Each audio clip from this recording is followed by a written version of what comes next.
Well, good late afternoon, everyone. I have this turned on? No, now it's turned on. Okay. Good afternoon, everyone. We got Jason, James, and a few others. Fabulous. The camera's on, doesn't really matter. Not like back, you can see that, just not here. Oh, that's weird. The room camera didn't come on, huh? The most important screen. Yep. I'm not exactly the most important one, but yeah, it wants my camera, but that's not going to work. Okay, so yeah, so now I'm doing sharing again. Did it pick it up? No. Okay, I guess I should report the camera's not working in the room. Sorry about that, guys. I'm sure you missed my face on the video. Okay, so we got started on differential equations, and our entry into the subject is to look at some common physical situations, apply F equals ma, apply F equals ma, and see if we can come up with a model of the situation, and then what can we say about solutions? So the first thing we looked at is the space shuttle after it had touched down and using a drag chute to slow it down to the point where friction brakes could work. And we did it with a linear drag model and a nonlinear drag model. And in both cases, a closed form solution could be calculated. And the method we used was called separation of variables. And it's described in the box here on the right. So basically, if the equation looks like x dot equal plus f of x equals 0, you put all the x's on one side, you try to put all the x's on one side, you put all the dummy variables on the other, and you hope that you have antiderivatives in hand for evaluating those integrals. If you don't, then the method stops there. And in both of the cases that we looked at with the space shuttle, everything worked. So what did we mean by a time function being a solution to a differential equation? Well, differential equations have two parts. They have an equation that has a derivative with respect to a single independent variable. Here it's t. And it has an initial condition, and the solution has to satisfy both of those. So v of t, when we plug in t0 here, this goes away, we get e to the 0, which is 1, and v of t0 equals v0. And similarly, you can apply the chain rule to differentiate v dot and plug it in, put v on the right-hand side, and you see that equality holds. Same thing for the nonlinear model, etc. So that's the notion of a solution so far. You have a differential equation as initial condition. You need to satisfy the equation involving the derivatives and the initial condition. Any questions on that before we get going on new material?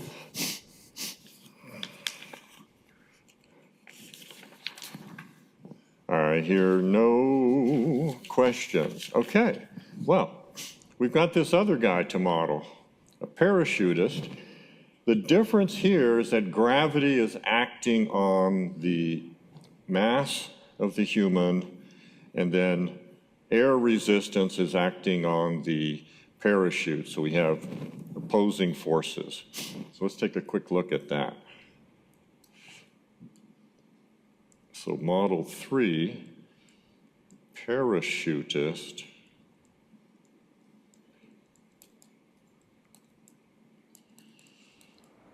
With linear drag. So we use F equals ma, just as before. We write acceleration as dv by dt. And so the differential equation we end up is mv dot, that's ma, equals F. And then now the forces acting on the parachutist is gravity is pulling down and air resistance is pulling up. So let's just look at the sign really quick.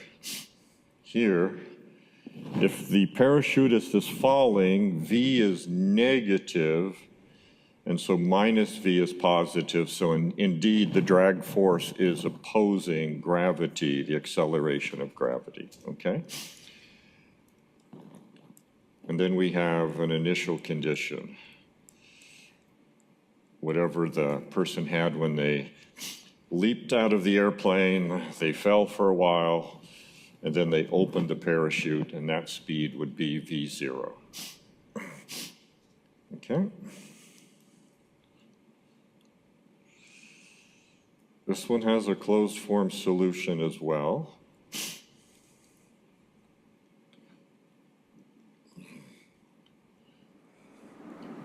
It's V of t equals V0 e to the minus kappa over m t minus t0 minus mg over kappa. Kappa is the drag coefficient, and then it's 1 minus e to the minus kappa over m times t minus t0.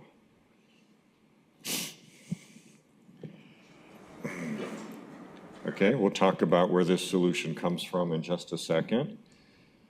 But notice if gravity is equal to 0, then we're back in the same situation as the space shuttles sliding along the runway, and the solution is exactly the same. Okay, so this is the forcing term from gravity here on the right. So later we'll call this an initial condition response.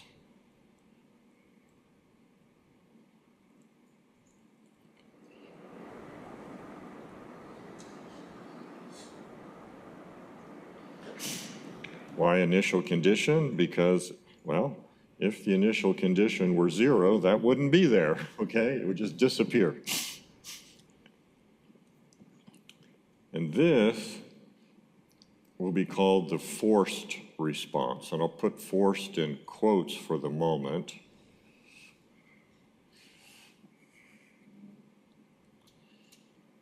Because a little bit later, like next week, the forces will be torques applied from motors, so it really is forcing on it. Here, gravity is a force, and if I were to ask you to just stand on the table, close your eyes, and fall on the floor, you would appreciate that it's a very important force, okay, and ignoring it at your own peril. So it is forcing the solution of the differential equation. So if gravity is not there, then we've got the same rolling response. Okay, so that's the characteristics of the solution. The method for computing it is called integrating factors.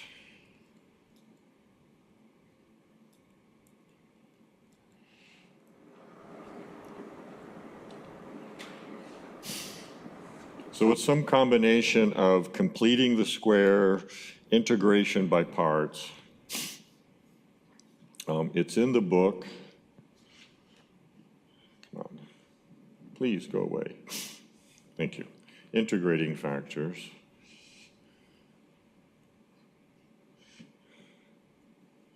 Does not work out very often, so we're going to skip it.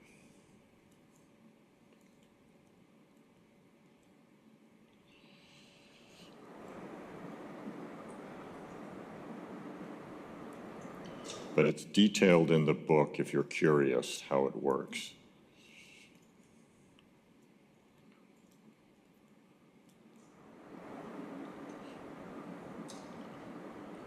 We'll come back to this type of equation and use Laplace transforms. So later,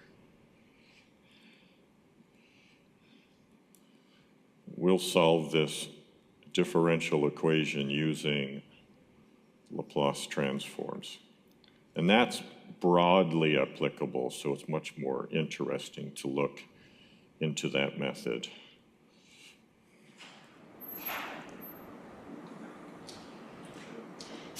Okay, so the key thing that makes this equation easy is the way V enters is linear.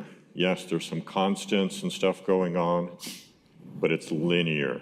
And linear differential equations, we'll see, are straightforward to solve when we have the right machinery available to us. Right now, we can use tricks to get it, integrating factors, but it's just not worth it.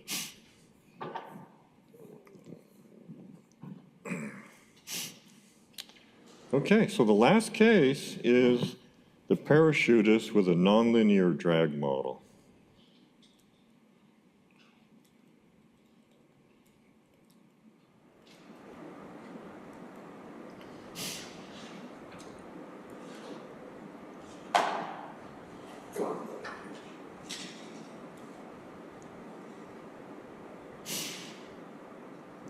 So it's still F equals MA or MA equals F.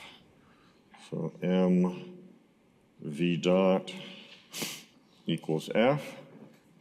And here we have gravity pulling down. And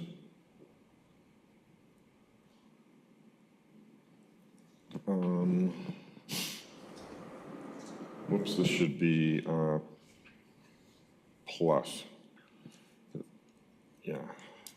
The real model is absolute value of V times V. So when V is negative, minus V is positive, and it's pushing up, okay?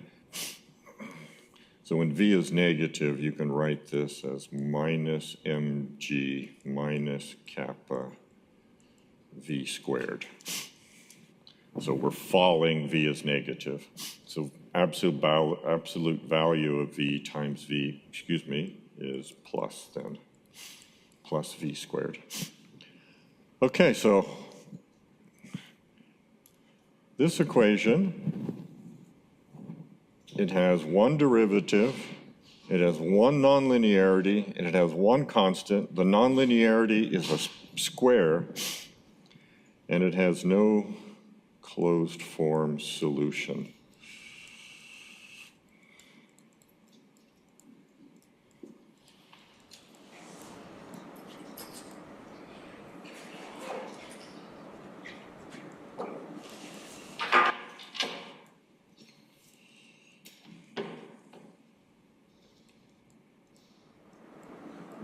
And when we say that, we mean within the class of elementary functions, so sines, cosines, radicals, logs, exponentials, monomials, etc. And a differential equation without an initial condition is only halfway defined. Okay, so this is kind of crazy, okay? First order, we'll define order in just a second. So first derivative,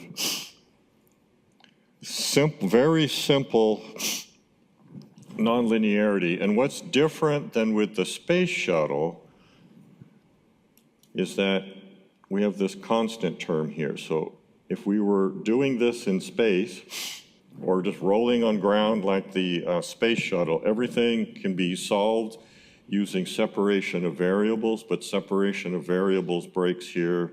This integrating factor method breaks. And so numerical solutions are needed, just like with integrals.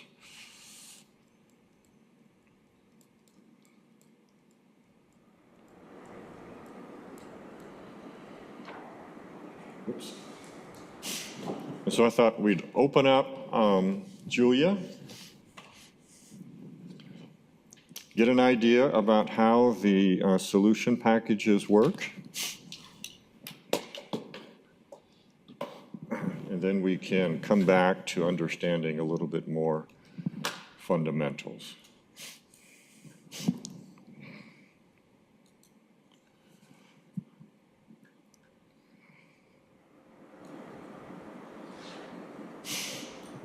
Okay, chapter 9, demos. So there's our parachutist. We'll start with the linear drag model. It has a closed form solution, and then we'll compute it also using the differential equations package. So I'll show you how to use that. And then we'll compare the two, and you'll see if it's accurate enough for you or not, okay? Here I'm using a structure to put the parameters in, though it's not necessary. It's just nice to lump everything together. So structures, if you haven't used them, they allow you to have variables of different sizes all tied together. So I could have a matrix, a vector with 37 coefficients, 2 constants, one of them real, one of them imaginary, and I can stick them all into and attach them to a single variable name, and then I access it by going params dot little m, params dot kappa.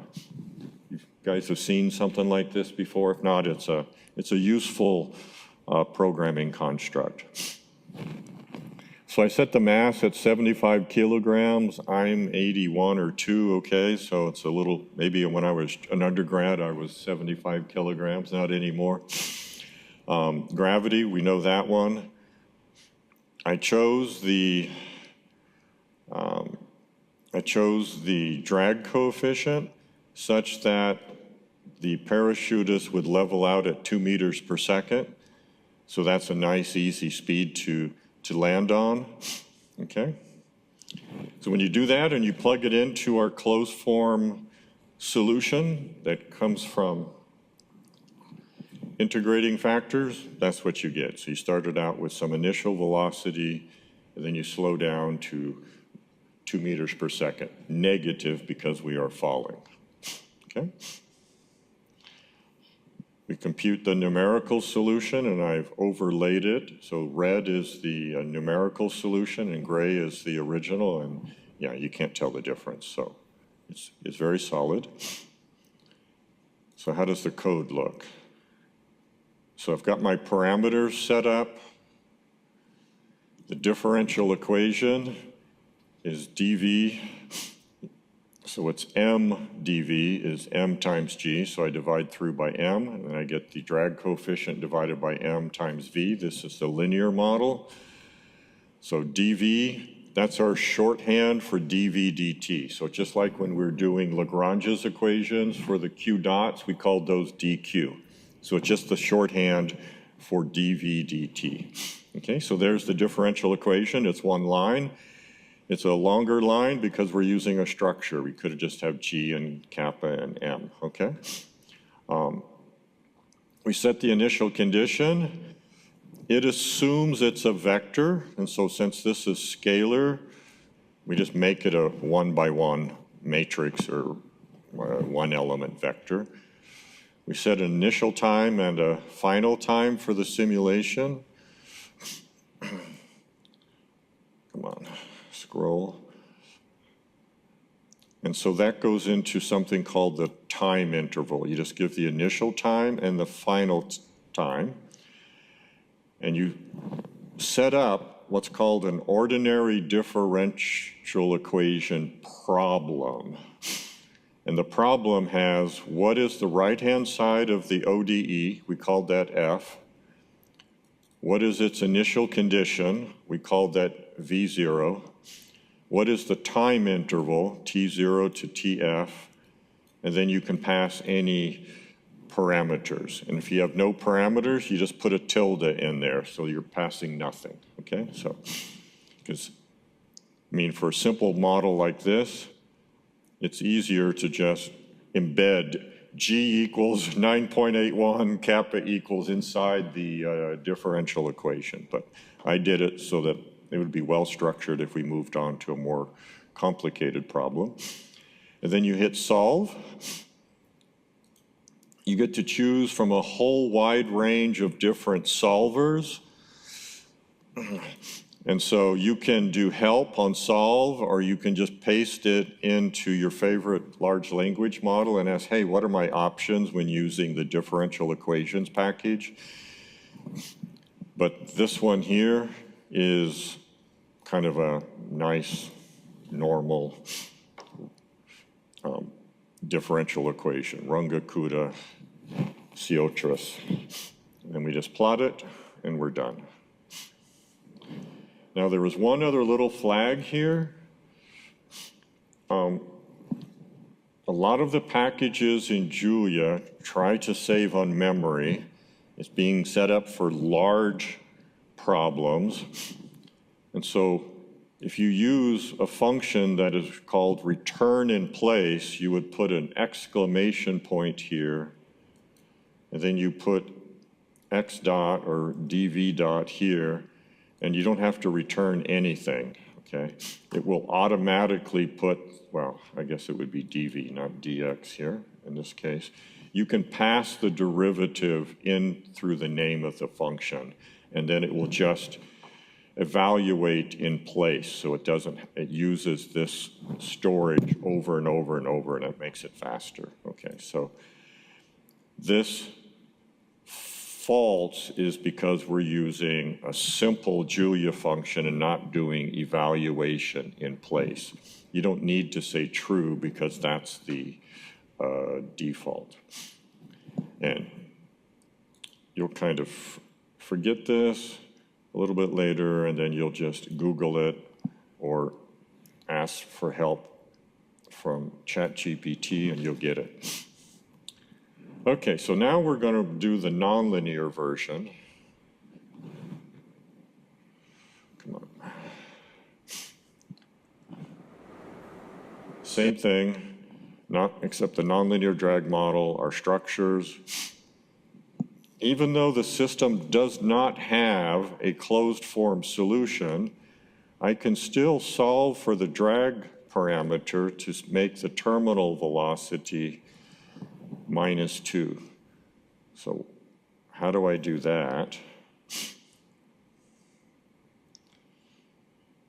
Here's the differential equation. If the parachutist is falling and reaches a constant speed and just comes down at that constant speed, then the acceleration is 0, and you just solve, bring g on the other side.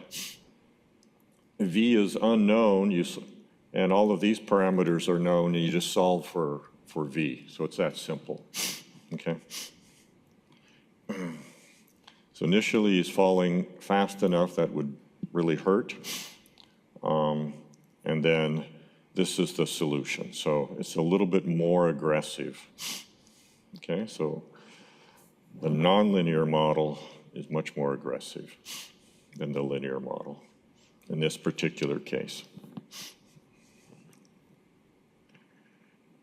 Okay, so setting these up is pretty straightforward with a little bit of practice.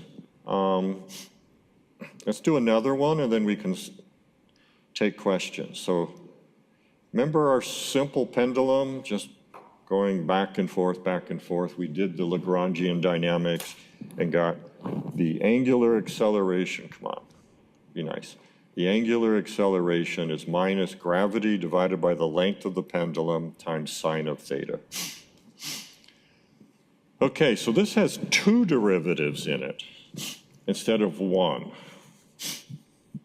So the way these solvers like to work, and when we go back to writing notes, we'll write all that out. They like to deal with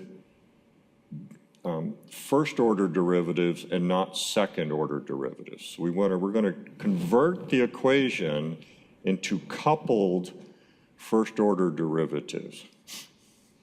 How do you do that? Come on, stop doing that. So we have theta, and we have its second derivative, the angular acceleration. So there's natural variables we can introduce. We have theta, it's given to us. We have omega, the angular velocity, which is theta dot. And then sometimes it's called alpha, the angular acceleration. Here I'm just using omega dot, which is theta double dot. So omega is theta dot, so omega dot is dot of theta dot, which is theta double dot, the angular acceleration. And then this naturally decomposes into two differential equations that have d by dt on the left and no second derivatives. You have theta dot is the angular velocity, and omega dot, which is the angular acceleration, is minus g over L sine of theta. So we have two variables now, omega and theta, to solve for, but still only one independent variable, time. Okay? So we rewrite the scalar differential equations as a vector, and we remove the higher orders of derivatives and replace them all with first order derivatives. Questions on that process? We'll do it more in writing, okay? But that's the process that's going on here. Most of the solvers, I would say 99% of them, expect the differential equation to be written as a vector. D by dt of that vector equals a function of that vector, and you've got multiple lines, okay? So that's the format that they expect. So we can do the same thing we did before. We set up our structure with the pendulum parameters. We initialize them. And here I'm still using the not evaluate in place. So evaluate out of place, okay, the simple Julia function. But I'm calling it a generic vector x, and you'll see why shortly. So I'm writing this as x dot, or dx by dt is f of x, parameters, and time. Okay, so I'm taking my x. My x is going to be theta and omega stacked up into a vector, and this just makes theta equal to the first component of x and omega the second component.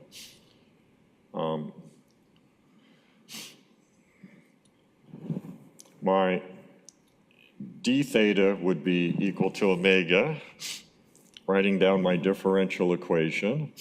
And so this is this.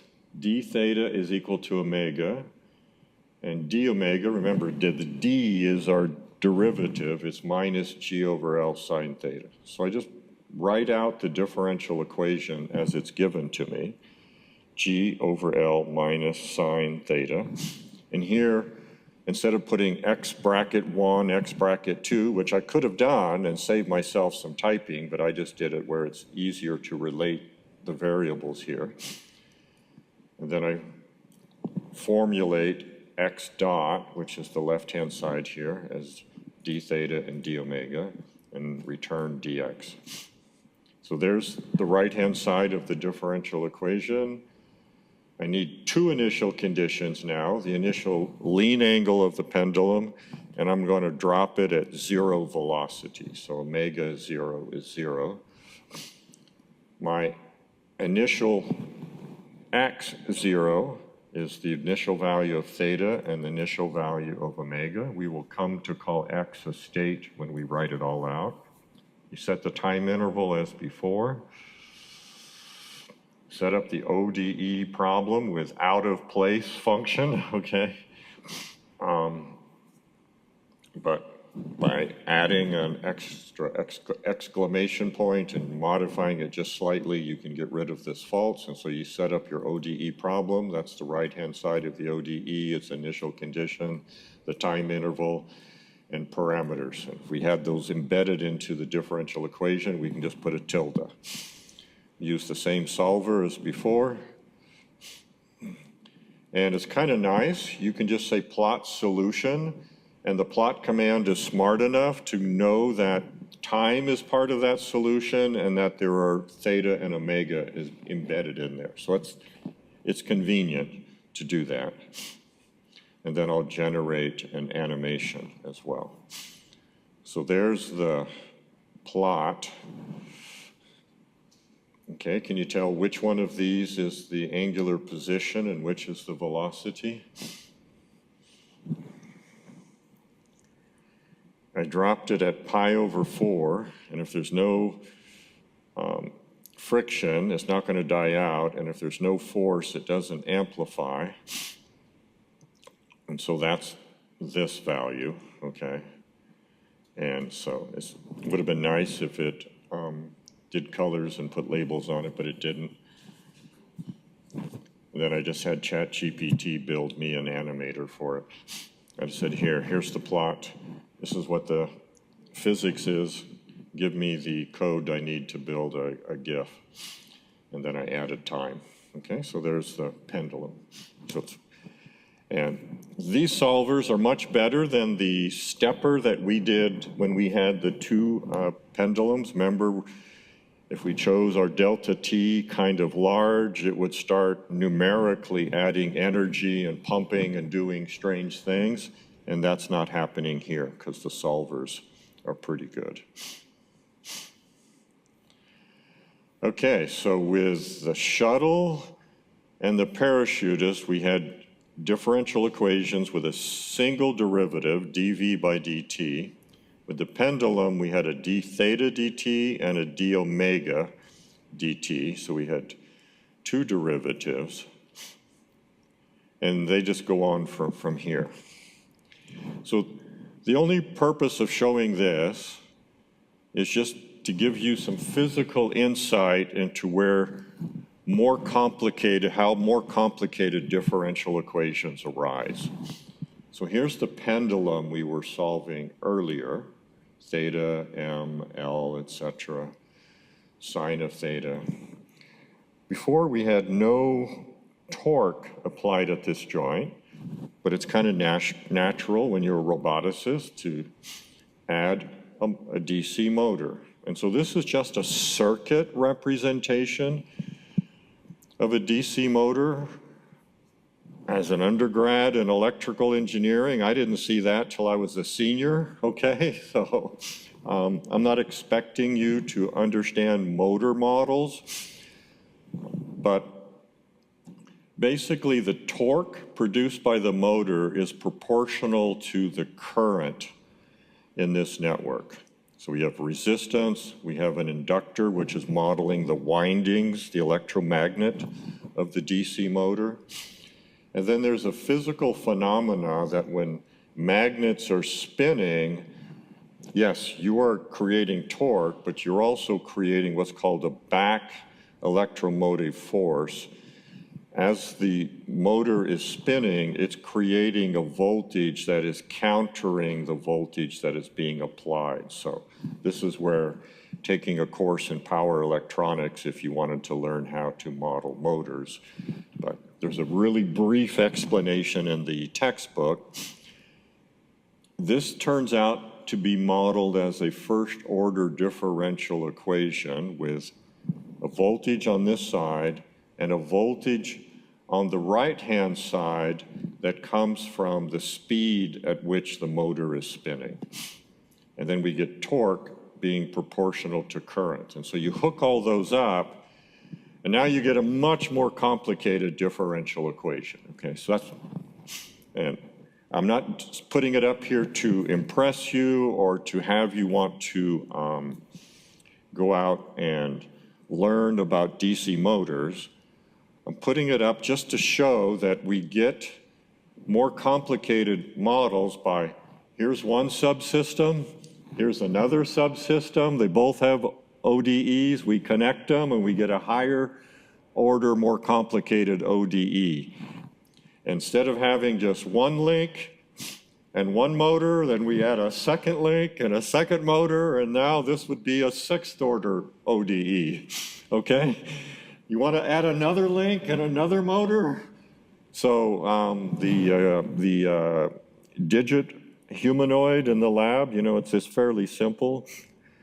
It has 10 motors on it and more than 10 links.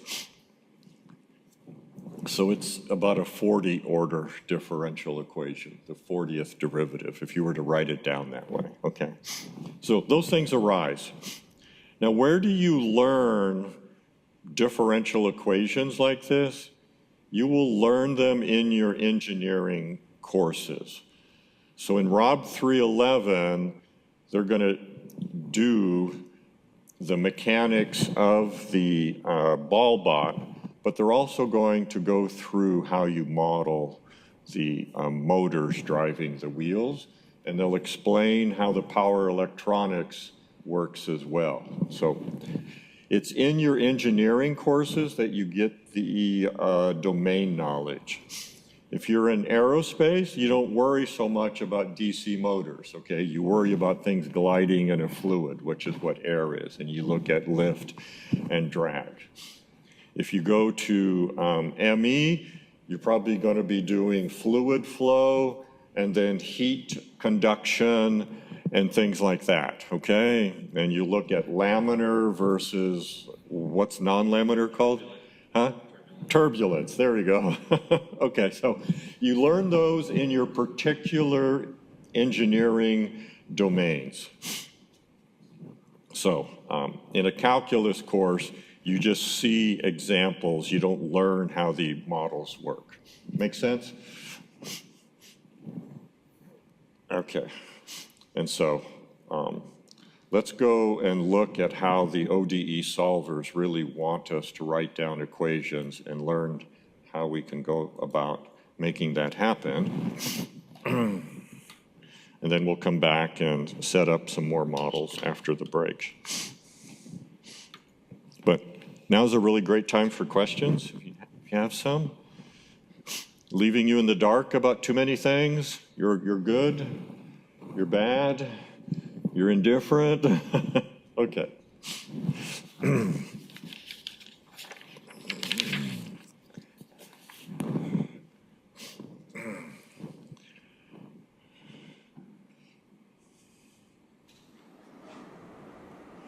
Okay, so we'll start out with just notation.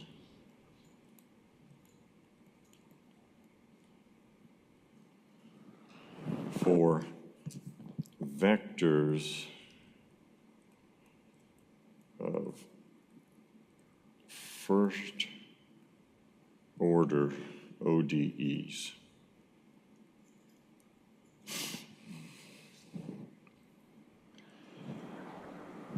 Okay, so we're going to have our unknown is going to be x.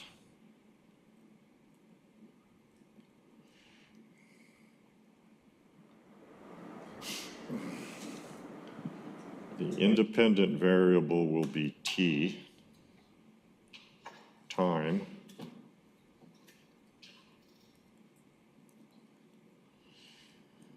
And we like time, at least in robotics and circuits and a lot of things, because we look at how things evolve from one initial time to another, but spatial variables are equally good. Okay? And so the differential equations look like this.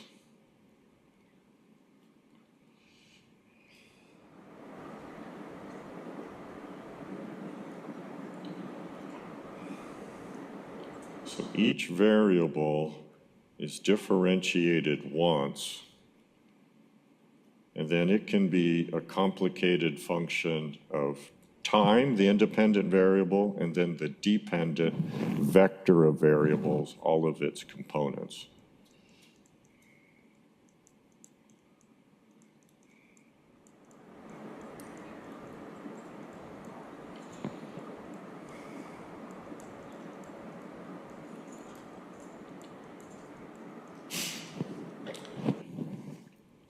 Now, this is a function of time, and this is a function of time, and this is a function of time, and this, all of those are function of times.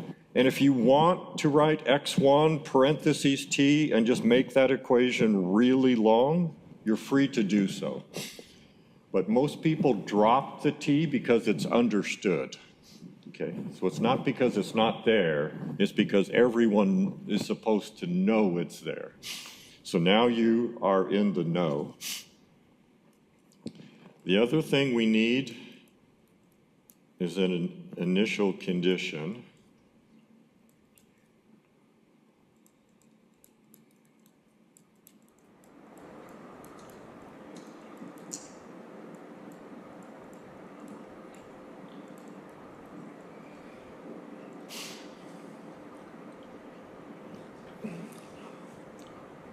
And then we typically write everything as a vector.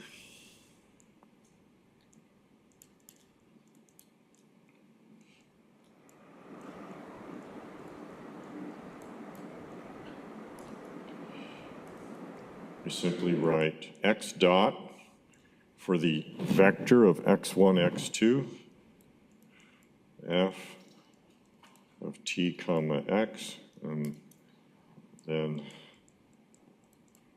x of t0 equals x0. And just to be abundantly clear,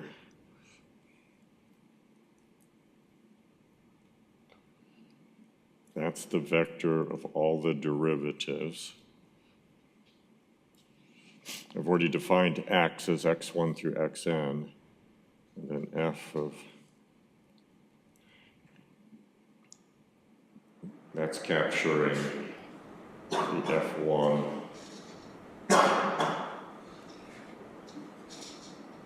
Right, so it's super compact notation, and that can lead to confusion in the beginning.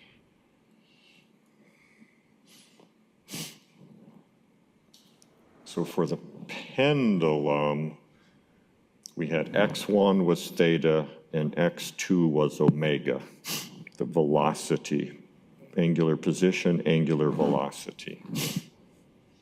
And little n here was just 2.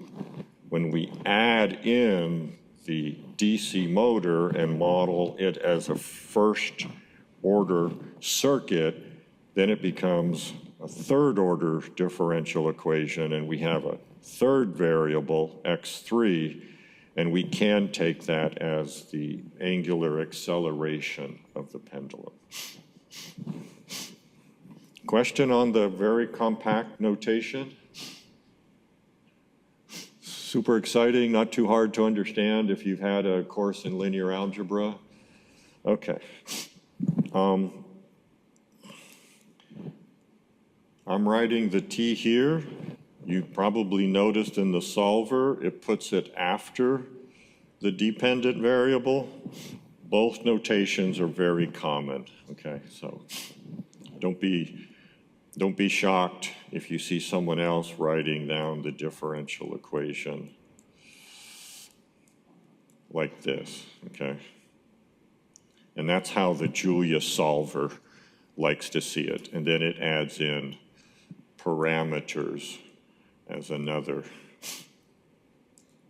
variable, okay? So x, vector of dependent variables. T is the independent variable, one that's marching from t0 to t end, and p is a fixed set of parameters. Okay, and then where do these states come from?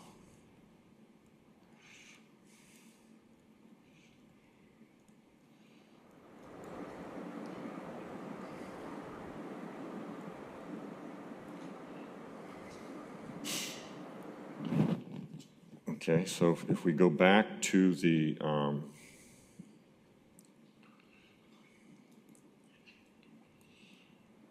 pendulum driven by a DC motor,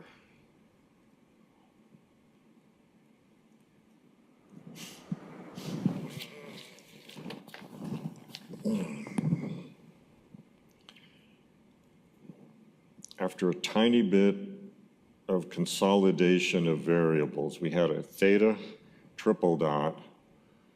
I'm just going to lump all of the resistance, inductance, the mass of the pendulum, the length of the pendulum into a coefficient A2 that was times theta double dot, A1 times theta dot, plus A0, and here is the nonlinearity.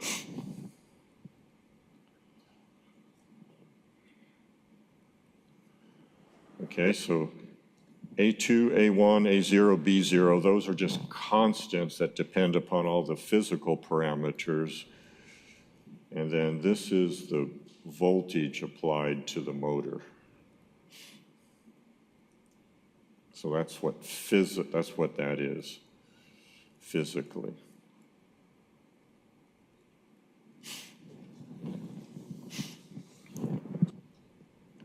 Okay, and then the way we assign states is this would be x1 theta. This would be x2. This would be x3.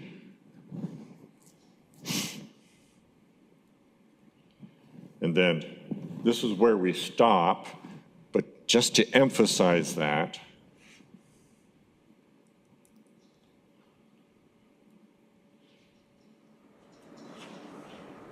and the answer is no, okay? And we'll see why we stop one before the end. Okay, so look how this lines up very nicely. So I have x1 equals theta, x2 equals theta dot, x3 equals theta double dot. These are called state variables.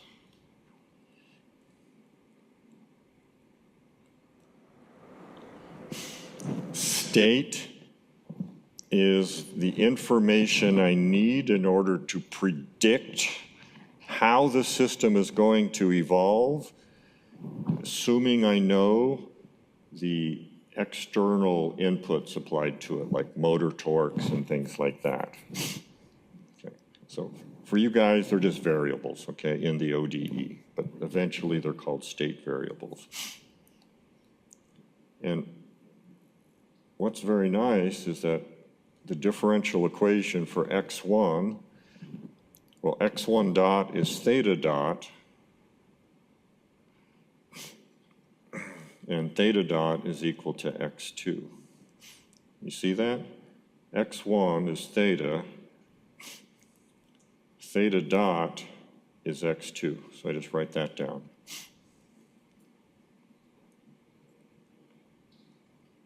X dot 2, here's x2.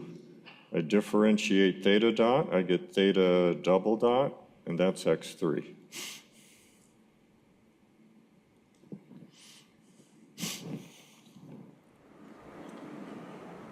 Okay. X dot 3. X dot 3 is theta triple dot. But I know that in terms of all of these others. I just take all of this, I move it to the right-hand side with appropriate signs, and then I solve for theta 3 dot.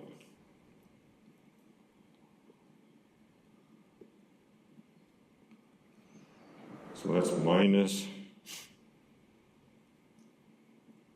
I'll just write it out in the original variables so that you see where everything comes from.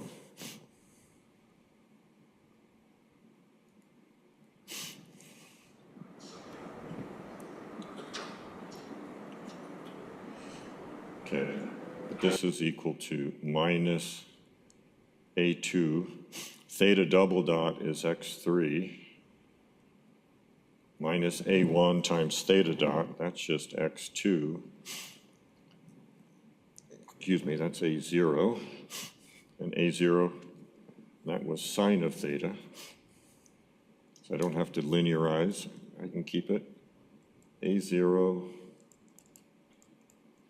sine of theta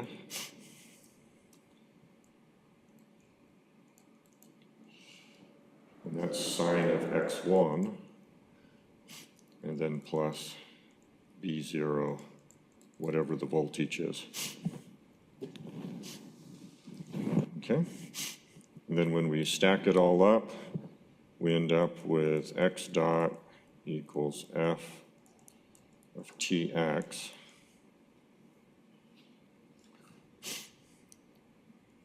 So we have x2.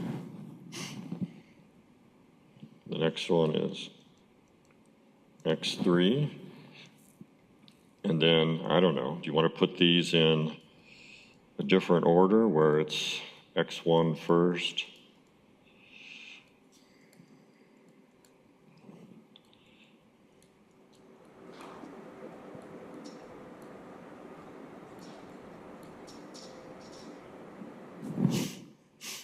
Okay, so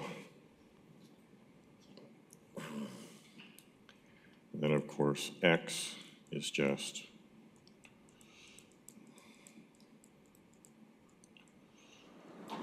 and if you want to see them in physical terms, it's the angular position, the angular velocity, and the angular acceleration.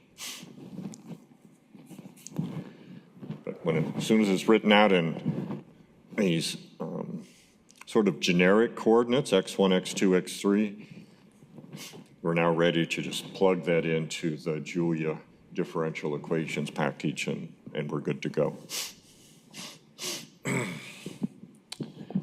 Okay?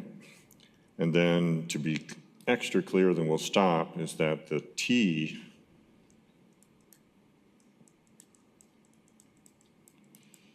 in our f of tx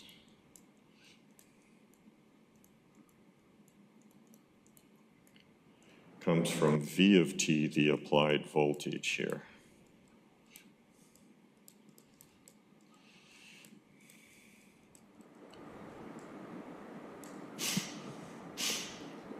If we were modeling a rocket, the mass of the fuel is like half of the mass of the rocket, and it's burning the fuel as we go up. So we could model the fuel as being time varying.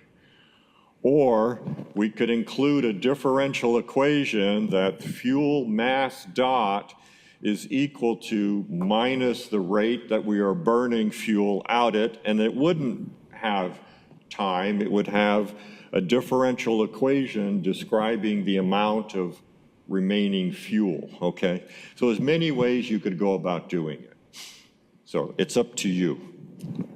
When you model it, you would say, I don't want to model the burning of the fuel. I know they're going to be burning roughly 1 ton of fuel per second to get liftoff, et cetera, and so I'm just going to model it as a decreasing line until I get down to 0.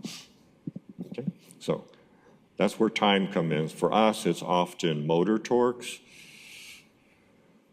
or user commands, the user's commanding a speed, but it could be other parameters.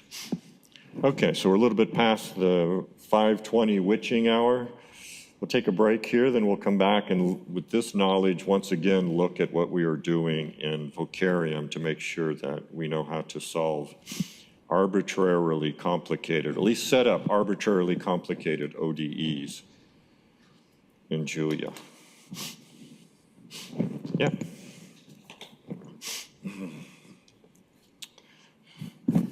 Okay, guys, go off and get your coffee, your tea, your Coke.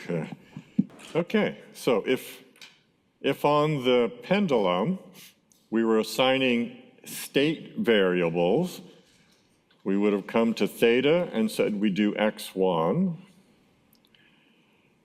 We don't need to assign the highest because the highest derivative, you bring everything to the other side, you can solve for it in terms of all the other variables. But to compute theta double dot, you need theta dot. So that's why you need x1 is theta and x2 is omega. So here's the state variables. And then theta double dot is the angular acceleration. So that's what we had here. X was theta and omega. So the solver likes x dot equals f of x, and then parameters and time, or time and parameters. Okay, so dx, that's dx by dt. This is x dot x. And we had to set the initial condition for x, which had theta 0 and omega 0, so theta and theta dot, and then we could do the solver.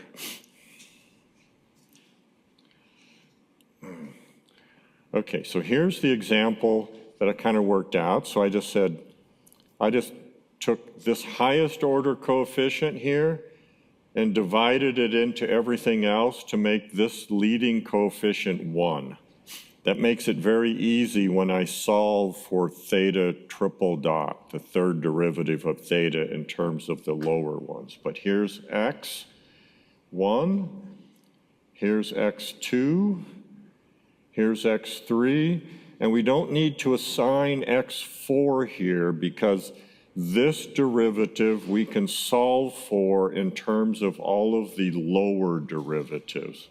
So that's the rationale. You get to stop and you close the equations.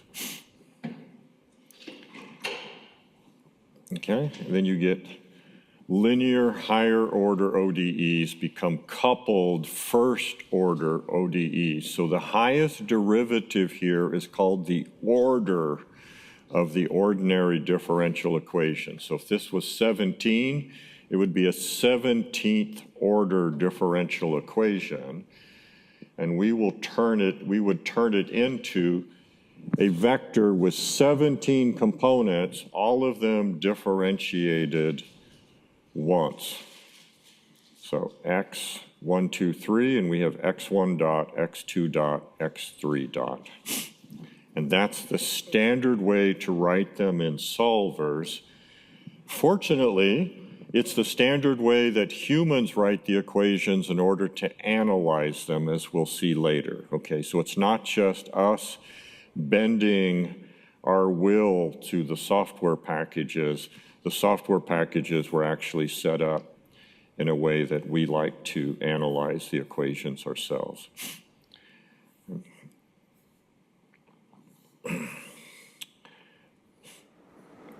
Okay. Now here's the robot equations. Woo! Remember these massive things that come out from applying Lagrange's method. Now Q is already a vector. Q dot is already a vector. So we're going to build a vector by stacking those two one on top of the other, concatenating them if you wish. So in the robot equations, come on, Vocarian, be nice to me. Come on. Come on, be nice to me. I'm just a klutz, huh? There we go. No. Good enough. Leave it like this. So we can solve for the acceleration. This matrix, you can prove, is always invertible if the system has been set up properly. Now, we never invert it. We just do Q double dot, and we use the backslash command, as I'll show you in just a second, okay? But the state variables, we let x1 be the entire vector of generalized coordinates, and that's often a theta 1, a theta 2, a theta 3, a theta 4, etc. And x2 is its derivative. So it's very similar to what we did before, where we had x1 is theta, x2 is theta dot, except now Q has many components, Q1 to Q capital N. And we're going to, X is going to be X1 and X2, so it's going to have 2N components. The differential equation is still fairly straightforward to write down because X1 is q, and q dot is x2. So x dot 1 is x2. It just follows from this definition. And then we need the derivative of x2 to complete the definition of the differential equation. That's q double dot, but we know q double dot from here. And so this is x1, this is x2, this is x2, this is x1, this is x1. We plug all those in and we just solve the equation for x2 dot. And for small models, if you do inverse, I'm going to turn a blind eye and I'm not going to care.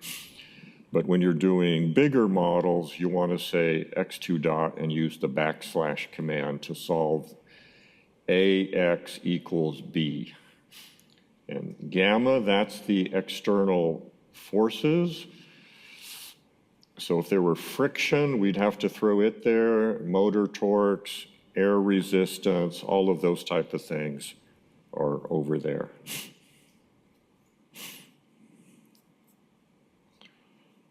Questions on how you would create states for a robot? Once you've done it a couple of times, it's easier. So come back to this demo. So Q, X1, X2, Q dot, and then it's just plugging in. So here's the two-link manipulator. Remember, you don't want to compute the inverse of this matrix in closed form. There's the Coriolis stuff, it's just a mess, okay?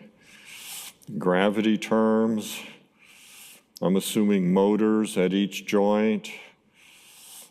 We'll talk later about why we do the Jacobian there and why I've got it in my thing. So this function is what's written when you run my code. Once you've computed the potential energy and the kinetic energy, and you form the Lagrangian as L equals KE minus PE, and then you apply d by dt, dl dq dot minus dl by dq equals gamma. You do all of that, and the chain rule and the total derivative produce the robot equations, and then my code simply writes it out for you. And you get all of the terms. So here's how hard it is to set up a simulation.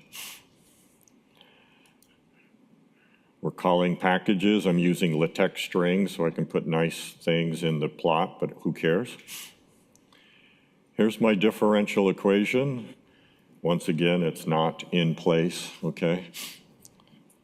But here's my function. Tilde here is because I'm not passing any parameters. They're already embedded in this function. So here's the dynamic model for the two-link manipulator. It takes the generalized positions and the generalized velocities. So that's x1 and that's x2. Okay, but I just did that here. I know that my vector x is an even number because I've got a vector and the identical length vector, so that's a 2n. So I just calculate n and I pull off my positions and my velocities, but you could just break that into x1, x2 and put x1 here and x2 there, it's fine. That's the model. And the model has the mass inertia matrix. I'm doing its inverse. I move the Coriolis terms to the right-hand side, the gravity terms. Here, I decided for simplicity not to include any motor torques, even though the model allows it. And then I return x dot. And so x dot is, x dot 1 is q dot, and x dot 2 is the q double dot. Bingo. And there's dx. Set some initial conditions. For two links, I have two angles and two velocities. So I'm putting all of the angles first and all of the velocities second. That's what we've done here. Positions, velocities. We set up our ODE problem just as before. We say solve it. We say plot it. and bingo, that's it. And it solves in, I don't know, 1 second or something. You spend more time. The first time you call the package and you have to load all of these, that takes 15 seconds and it's really boring. And after that, you just hit go and it runs it. So, oh, my kernel had died, of course. We haven't done anything for a while. An animation if you want, etc. And then we already talked about this on Monday. Yeah, I didn't run things in the right order for you. That in Project 2, you have the robot equations, and they are done as equality constraints. And so this is an equality constraint, and it's saying that the accelerations are related to the torques of the diver. So this is the torque at the diver's hip. Okay. And there's air resistance being modeled as well, etc. So there's no closed form solution, and then we're just doing trapezoidal integration, and that can be written down as an equality constraint as well. So that's what JUMP is doing for us in the background. We don't have to explicitly solve the ODE. It's being solved implicitly as constraints. Pretty cool. You have to admit, it's actually very cool. So, yeah, matrix exponential. Ooh, we don't want to do that right away.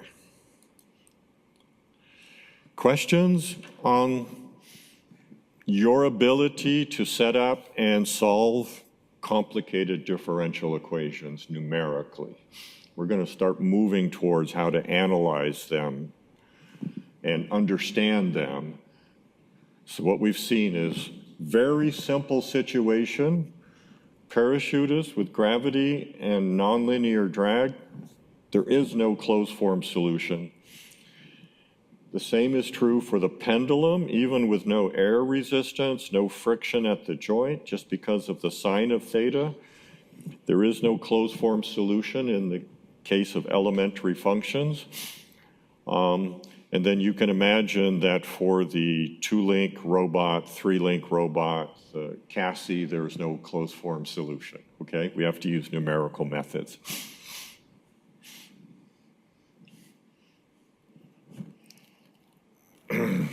Excellent. You guys are very talkative today. So what have I done to shut you down?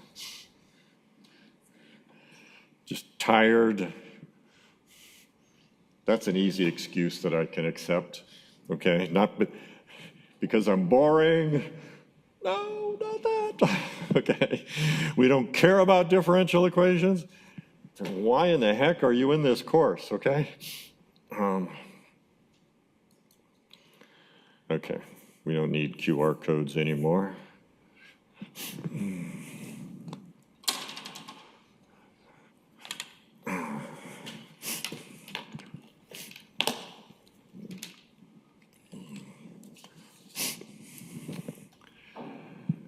Okay.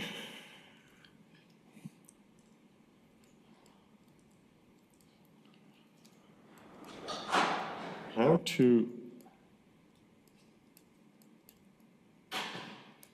numerically solve an ODE if you do not have access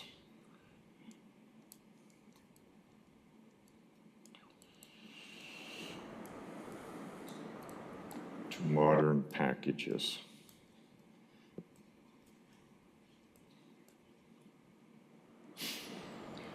Okay, so you may be on a student team and you've got fairly small microprocessors that you're running all your code on, and you're probably not running Julia. Though you can, our digit robot down in the lab We've had it running in real time on Julia, okay? So you can install Julia and run it fast enough at a kilohertz to do feedback control in real time, which is amazing, okay? But what do you do in your projects?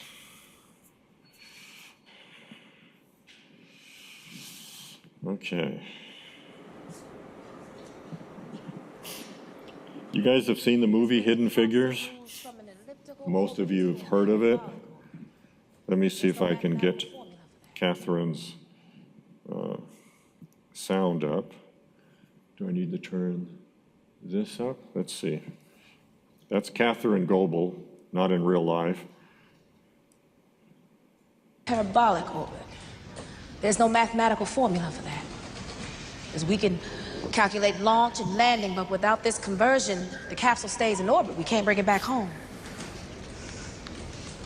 Okay, so the setting is they're trying to figure out how you go from an elliptical orbit of the Earth into a parabolic transition where you pass through the atmosphere, deploy your parachutes, just like with our Hippo guy, and land in the ocean, okay? Now, you can imagine that the point where you start re-entry has a big effect on where you splash down. And if you miss and hit land, that is not good. If you miss and there's no boat nearby to come get you before the capsule sinks, this is not good, okay? And this is early days in the space program, and they're trying to figure out at what point do we decelerate and drop into the atmosphere. So that's the problem Catherine Goebel is solving. And none of the other engineers at NASA have a clue how to do it, okay? It's too good to be true, okay? Thinking about this all wrong. How's that?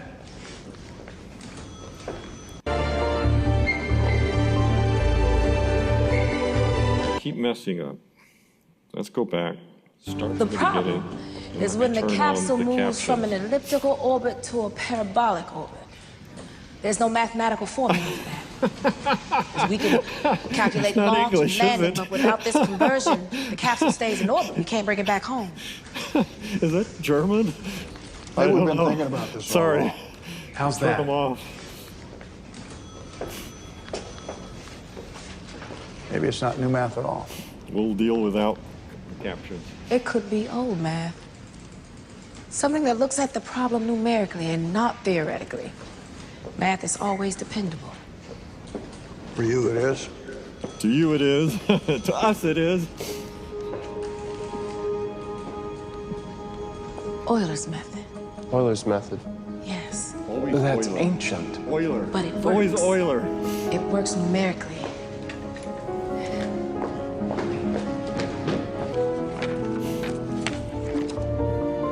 Now, Bring it back home.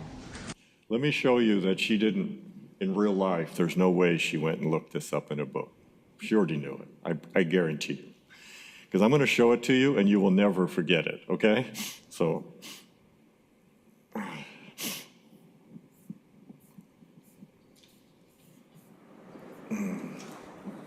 so.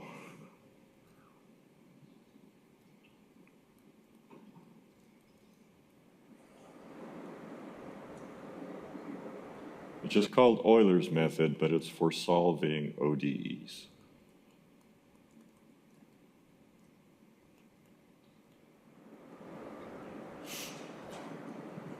Okay, so we have our differential equation.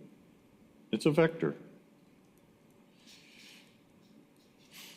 And we have an initial value.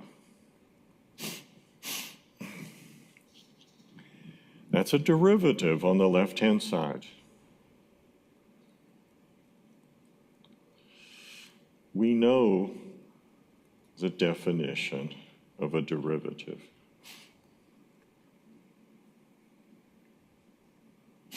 Everybody agree with that approximation? Okay, so let's put that on the left-hand side. So we have x of t plus delta t minus x of t over delta t. Yes, it's an approximation. Correct. F of t and x. Well, it looks like the stepping methods we used for integration. We would integrate up to ti, and then we would go to ti plus 1 by delta t. Look at this. Okay? This is why you'll never forget it. Just take this to this side, bring this to this side, and look what you get. So there's no way, as brilliant as Catherine Goebel was, that she had to look this up. It was just for dramatic effect in the movie, okay? It's so ancient, she had to pull an old book off the shelf to figure it out. No, she'd seen this in school, and she remembered it, I promise you. So, we're done, okay? Ti plus 1 is Ti plus delta t, and so you're all set. Just do a for loop. X of Ti plus 1 equals X of Ti, F of Ti, X at Ti times delta t. That's Euler's method. Are you ever going to forget it? No, because you just put the definition of a derivative in there. Do a small amount of manipulation. What is this? This looks like the left Riemann integral, okay? You took the value of the function on the left, you multiply it by delta t to get the rectangle, so it's the area under the function, and then you add it to the previous value. So it's just Riemann integration, okay? Catherine Goebel did not go look it up in a book, but it is ancient. Okay, so Euler in the 1700s or something was using this to solve the equations for the planet after Newton had derived them. And she made that connection that, oh, elliptical, we understand the parabolic kind of from the ballistic equations, okay? How do we transition in between? Well, you need to be solving this differential equation and finding the exact time that you want to start descending into the atmosphere and then solving that. So that's what they just solved the differential equation that way. Now, in her day, the IBM computer was just coming on. So you watch the movie, you see the women, they're called computers because they're the ones who do calculation. That's what the word computer meant. A person who does computations is a computer, just like you're an accountant or something, okay? Well, eventually that word got changed from the people to the machine that does the calculations. So she was doing this with an adding machine and just filling up pages and then making predictions, and she was within like 1 degree in the Indian Ocean where the splashdown was. Okay, they didn't do it close to Cape Canaveral because it's too small an area with Cuba and Puerto Rico and everything, and then they went to the Indian Ocean where they got probably 300 miles error. Okay, that's what they did, and put lots of ships in there, and one of them would be close. So that's hidden figures. That's Euler's method. And you've got that available to you even when you don't have packages, okay? So, and is it great? Well, just like you guys found that, you know, doing Riemann integrals with rectangles was not fantastic, and you could do better with trapezoidals, Simpson, etc. There are other numerical methods you can learn where if you need to implement them on your drone or something that they can do better than Euler and still not depend upon a package. Okay, so you can do versions that are like trapezoidal, that are like Simpson's, but made for differential equations. We won't go into those, but you can take a numerical analysis course and then learn about those types of methods. Was that fun to see history? And to debunk an important scene in a film, because she didn't need, you agree, she didn't need to look that up. Okay, there's no way. Okay, no way. Very good. Okay, so let's look at some interesting properties of differential equations, which will motivate some analysis questions.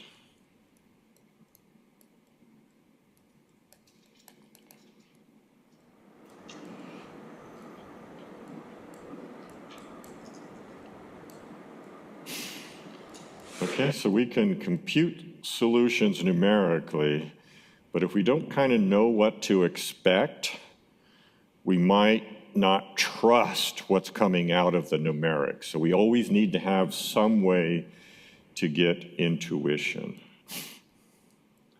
So this property is called finite escape time.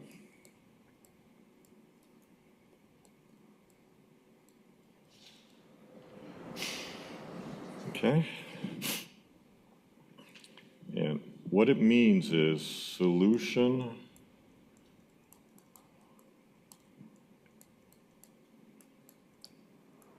explodes to infinity in finite time.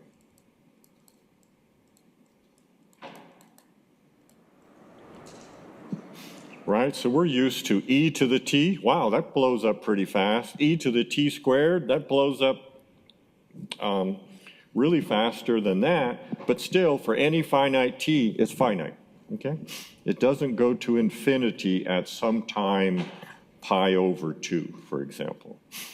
So what kind of differential equations can have that property?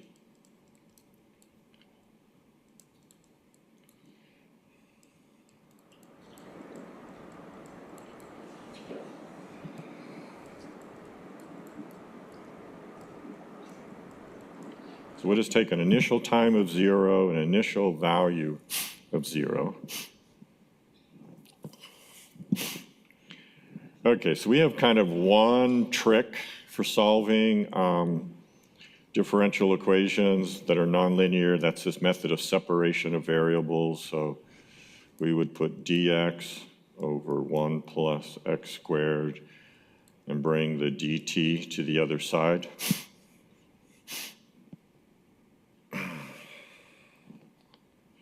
And in fact, I taught you to put a tau in there, so I'll leave it in red, my bad. Change the dummy variable. So that's separation of variables right there.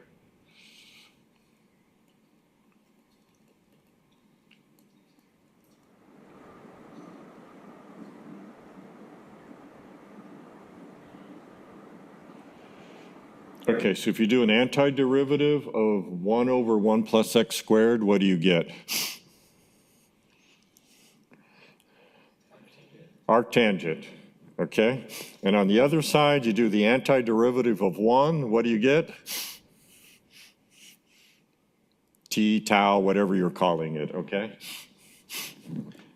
Okay, so you're going to have arctangent of x is equal to this, and so to solve for x, you take tangent of both sides, and you get x equals tangent, okay? So here's the, so you guys can check this out. You just go through the steps, and you get x of t equals tangent of t, right? You start out with arctangent of x equals t when you do the antiderivatives.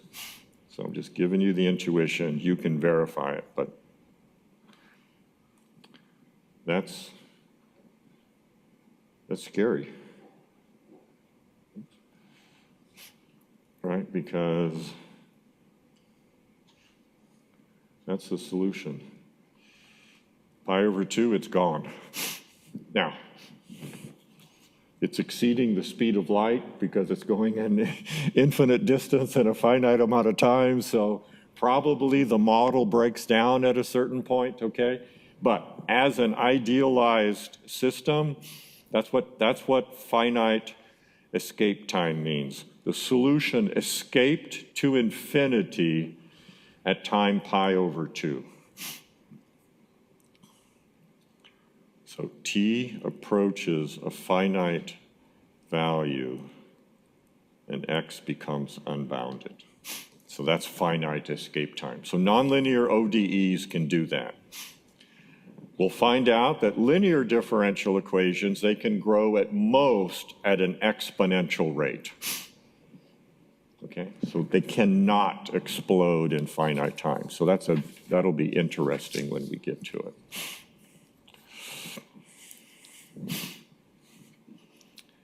Okay, cool.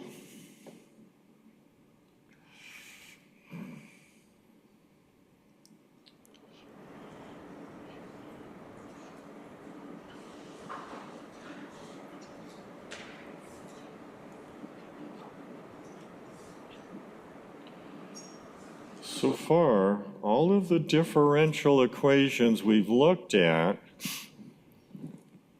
we got an answer, and we never asked ourselves, is there another solution that we didn't find?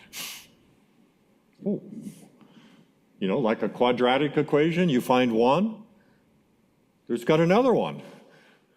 Huh. Okay, so there was a time when we looked at quadratic equations, we didn't really believe in negative numbers, and so we'd only find the positive root, okay?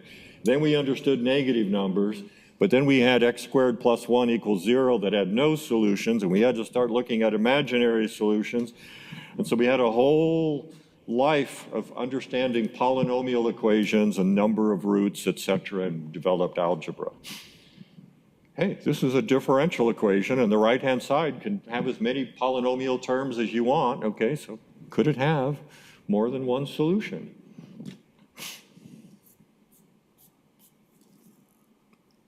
You got the question anyway. So where'd my videos go? There it is.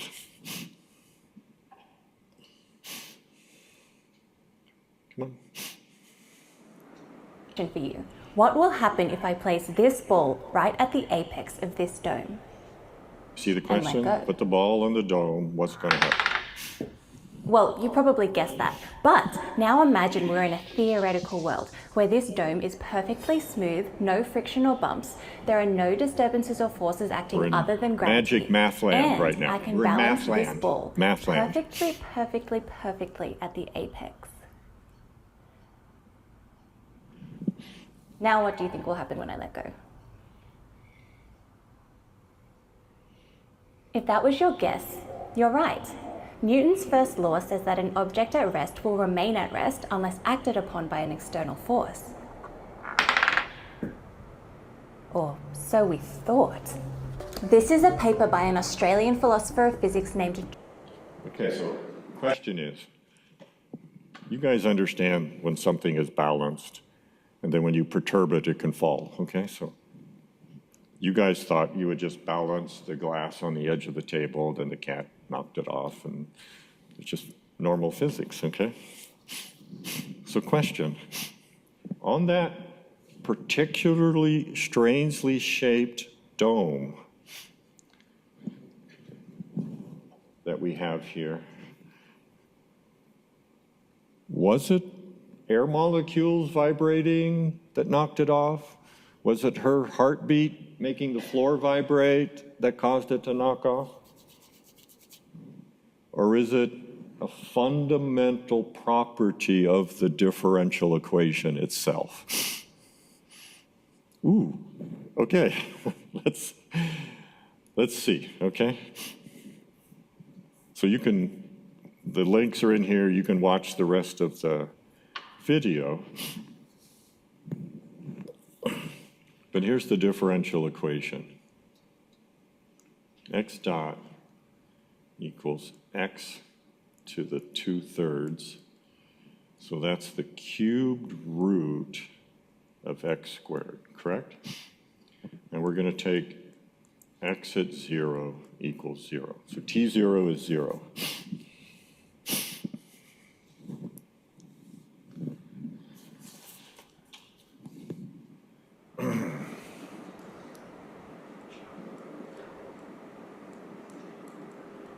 Fact. For all constants c greater than 0, I'm going to write this in a funny way. The function phi sub c of t, by definition, equal to. So it's 0 if t is less than c. So 0 less than or equal to t. Okay? And then it becomes t minus c cubed over 27.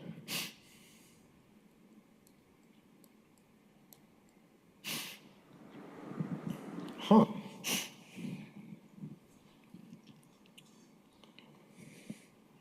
So, is a solution of the ODE.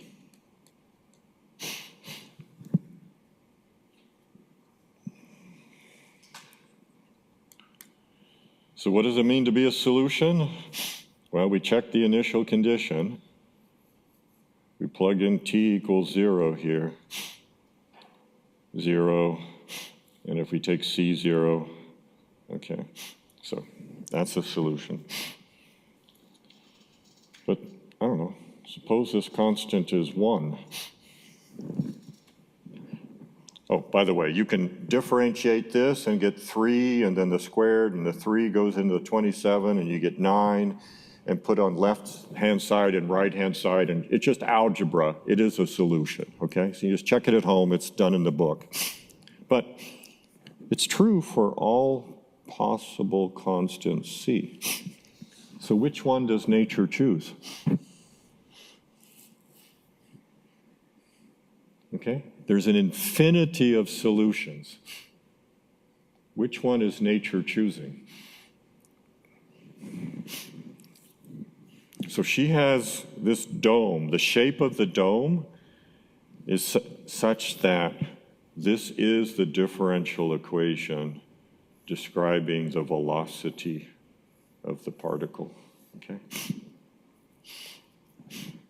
And if this is your physical model, it means you can set that marble at the top of the dome, and then at some random future time, in math land, no disturbances, a value of C is chosen, and then that solution is what happens in the differential equation. Mind-blowing, isn't it? Yeah, so you might want to watch the video a little bit more. Okay, so differential equations are different than algebraic equations because the solutions are not necessarily unique. Okay, here's it's a bizarre equation, okay, x to the 2/3 power, and a very particular initial condition. Okay, and we'll understand why that initial condition causes problems next week. But it's kind of cool. We've got an infinite number of solutions. And which one is chosen is essentially what this is, a model of random behavior. So, okay, so what I'm going to end with, and I'll get rid of all these blank pages. I always just stick stuff at the end of my notes here. Hey, what happened? Come back. We get to the end. Boy, I got a lot of pages here, don't I? There we go. So, we're not going to spend a lot of time finding solutions of nonlinear differential equations because the number of those for which there are known solutions, I think I have them all here on this list, okay? In the version I'm going to give you, in addition to having the equation name and the solution method, I'm going to have the engineering domain where it occurs, fluid dynamics, control theory, things like that, okay? These are written down in the math notation. So if you were taking Math 216, instead of writing x dot, you'd always be writing dy by dx. You take x as the independent variable and not time. In robotics, our differential equations tend to come from Newton and glorified versions like Lagrange's equations and things like that. Okay, so we use time. Max, he had to solve heat dissipation in a uniform board and stuff like that. And so the x was the distance along the board from the heat source and the heat sink and how the temperature varied along that. And then if he'd had time, it was a partial differential equation because he had time derivatives and spatial derivatives. And he had to do simple versions where simple techniques of separation of variables or Fourier series can solve them, okay? So these are ordinaries and Bernoulli's equation. And so this is t, where it says x, and this is our x. So this is the nonlinearity. And you can do it. By a version of U substitution, you can turn this into a linear equation and solve it. So even though it's nonlinear, there's a simple change of variable. And I think you should just do it at home, just to convince yourself that you can reduce that to a linear differential equation. And that's why it has an easy solution. Riccati equations occur in feedback control, but our Riccati equations, y is actually a matrix, okay? And x is d by dt. So it's actually a matrix nonlinear equation, no closed form solution.